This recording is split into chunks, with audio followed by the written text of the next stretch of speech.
Not sure if it's a motorcycle or an e-bike. I'm gonna ride it completely blind. Okay, my first impression, holy crap, this thing is the most powerful. What we're gonna do is a range test. I'm gonna go as far as it'll go.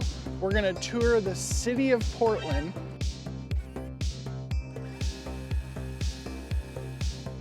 Doing a little mild off-roading here. So I'm really impressed by the suspension. Here we go, back on the road.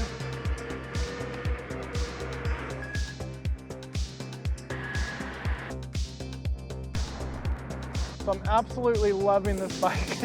Moped, whatever you want to call it. It's just really fun so far. They have free camping in all the parks and no one will bother you, so just keep that in mind. Okay, I've been on the move for 1 hour, 34 minutes. And when I'm on full throttle, I'm getting 1 bar of batteries. I'm starting to get range anxiety, so I'm gonna have to cut this ride short. Without looking at a single spec chart and spending 2 hours on this bike, not knowing the name, the brand, the model of anything, I would say this is a fantastic machine worth every penny of its affordable price tag. Battery range is very subjective. The website claims 40 to 75 miles. I got about 23 miles. I am 200 pounds. I was on the throttle the entire time. As far as battery size goes, it's not small and it's not big. It's 52 volts, 20 amps. And if you're a mountain biker like me, that is about 1,000 watt hours of battery. 1,000 watt hours is the sweet spot of price, value, and range. Great design, the battery on top. I can't tell you how many e-bikes I've had the battery fall out of. This bike has fantastic integration of the wires and cables. USB ports on the battery and the display are a really nice touch. The display is a little clunky, but it works great and it's very simple. The hub drive motor is insanely powerful at 1,000 watts.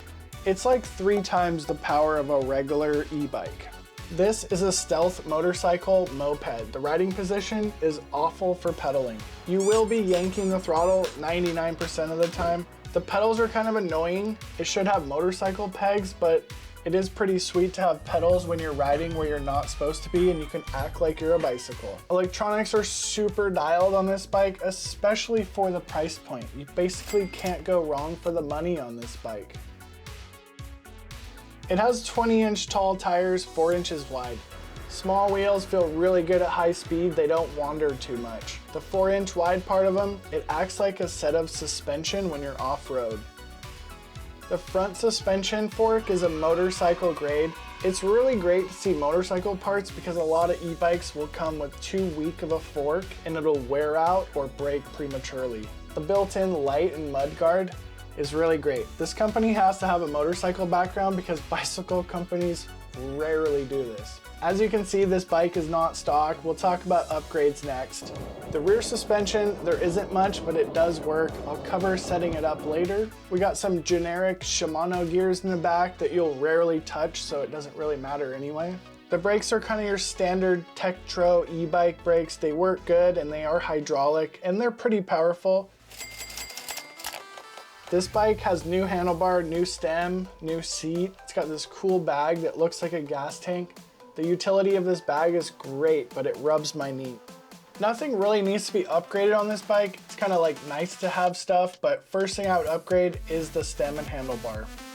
Okay, today we're gonna do some off-road testing, but in order to get the most out of your bike off-road, you need to set the suspension up for your body weight. When we're setting up a bicycle for off-road, we always start in the rear shock. This bike comes with a coil spring shock. This type of suspension is a little bit harder to set up. First thing we wanna do, we wanna set the tension on the rear spring. If we turn this spring towards the left side of the bike, this makes it looser, so if you were a lighter rider, you would want this tension spring up there. But if you're a heavy rider like me at 200 pounds, we're gonna twist this down. The other option is you can replace this spring with a heavier one. So now that I've tightened up that spring, let's check the suspension. Okay, that's feeling That's feeling pretty good. The spring tension on the fork right here doesn't do anything either. Just leave that wide open. The rebound adjuster on the fork doesn't do much either. Played around with the rebound adjuster. I would just put it in the dead middle of the clicks. Along with this guy, just put it in the dead middle, but they really don't do anything. I'm gonna go over this bump 2 times, try to notice something different. Number 1, number 2.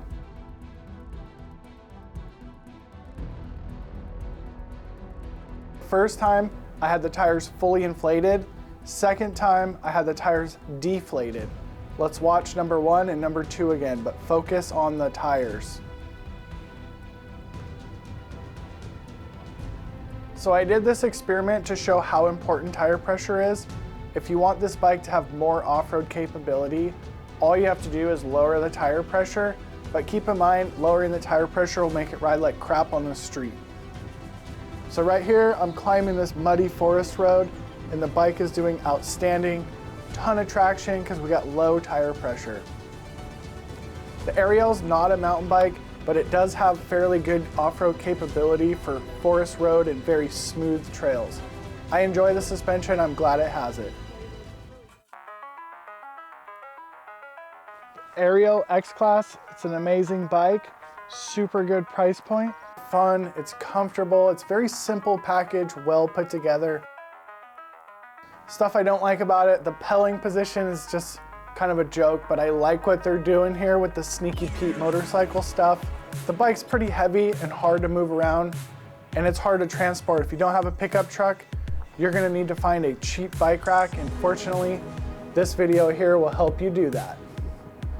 If you enjoyed the video, leave me a rating and review. And if you want some sick cycling plants, check the link below.